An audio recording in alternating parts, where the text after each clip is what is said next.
సీమ కోడి ఎలా తయారు చేయాలో చూద్దాం. శుభ్రంగా కడిగిన 250 గ్రాముల బోన్లెస్ చికెన్, కొంచెం పసుపు, 3 స్పూన్ల అల్లం వెల్లుల్లి పేస్ట్, హాఫ్ ఎగ్, రుచికి సరిపడా సాల్ట్, కారం, కొద్దిగా ధనియాల పౌడర్, కొంచెం మిక్స్డ్ మసాలాతో పాటు గరం మసాలా కూడా వేసి కలుపుకొని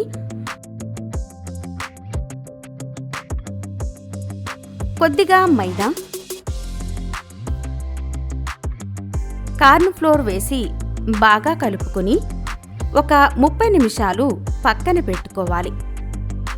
అప్పుడు మసాలా చికెన్ ముక్కలకు బాగా పట్టి మంచి టేస్ట్ వస్తుంది. ఒక బాండీలో ఫ్రైకి తగినంత ఆయిల్ వేసుకుని వేడి చేసుకోవాలి. అందులో ఒక్కొక్క ముక్కను వేస్తూ ఫ్రై చేసుకోవాలి.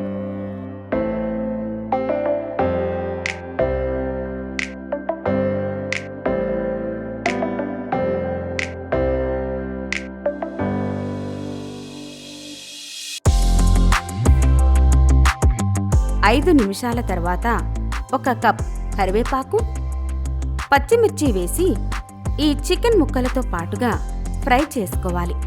ఫ్రై అయిన చికెన్ని ఒక ప్లేట్లోకి సర్వ్ చేసుకోవాలి. చూసారుగా రుచికరమైన సీమ కోడి. ఈ రెసిపీ మీరు తప్పకుండా ఒక్కసారి ట్రై చేసి ఎంజాయ్ చేయండి.